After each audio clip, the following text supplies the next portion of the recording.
Here on Objectivity, sometimes we show you objects that have been in the Royal Society collection for hundreds of years maybe.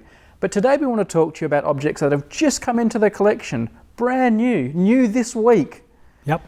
Well, they're not brand new, are they, Keith? But they're new for you. Well, they're new to the collection, so we haven't properly assessed them yet, and they're quite exciting because I love opening boxes of things and finding new manuscripts and new objects.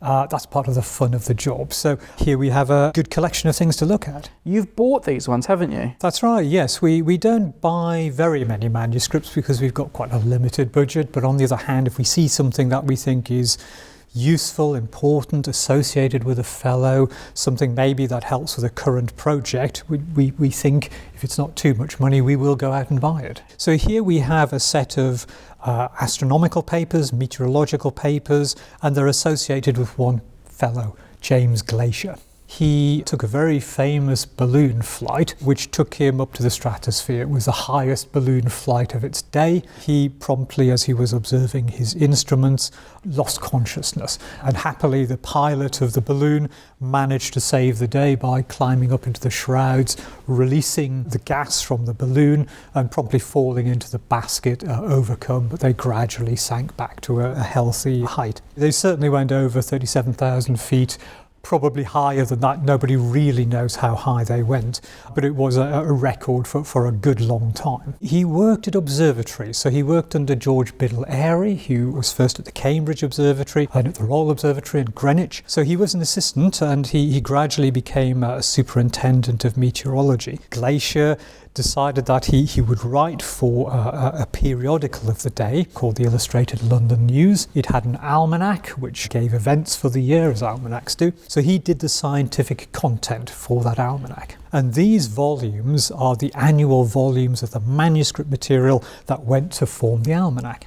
Errata in the Illustrated London Almanac for 1846. There's some correspondence in the front end from disgruntled readers who spotted a few mistakes in the calculations.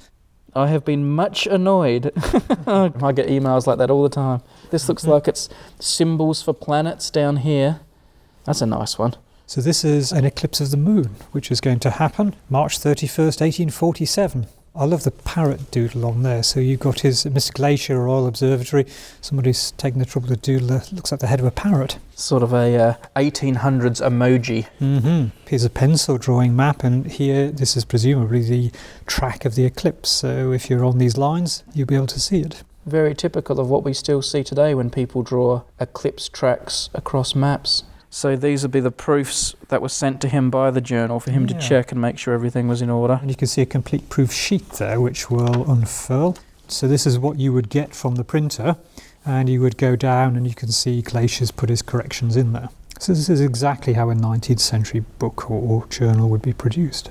What's this worth? What would one pay for this at auction? This batch of manuscripts cost £3,000. Keith, I'm no expert, but I think you've got a bargain here.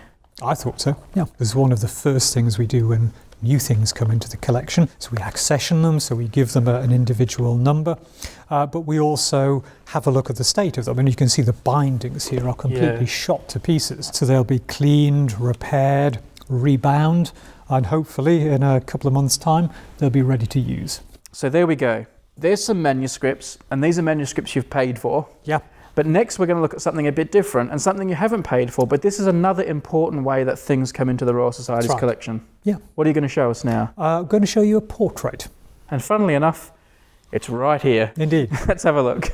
Who is it, Keith? It's Herbert Frölich, who's a Royal Society Fellow. He's one of the wave of refugee scientists that come to Britain and America to escape Nazi Germany. And he stayed at Bristol and particularly at Liverpool University, where he was Professor of Theoretical Physics. This is from the family. So the artist is Franchon Frölich, his wife. A very good artist in her own right, and she decided she wanted the Royal Society to have this and a small charcoal sketch, and it's just a really lovely gesture, I think. So we'd put it in a UV filter, low reflect glass, so it's got a good viewing experience. We might change the frame as well, but we'd investigate the artwork itself just to see what condition is in. Does it need any help to keep it going for the next few hundred years?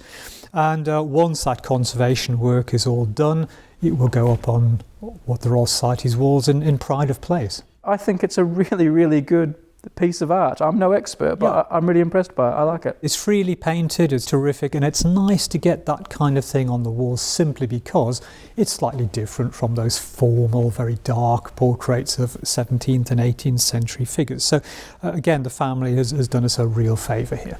And so there you go, people, the Royal Society collection growing all the time. Whether it's a crafty bid by Keith in an auction or a very generous donation, we've always got new stuff coming in.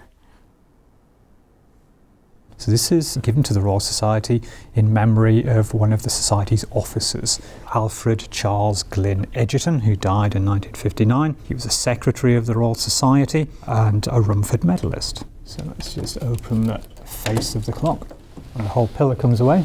This one's different, so you'll see the central pendulum there, but you'll also see two weights. So we have to wind this one twice, which is very exciting. Okay.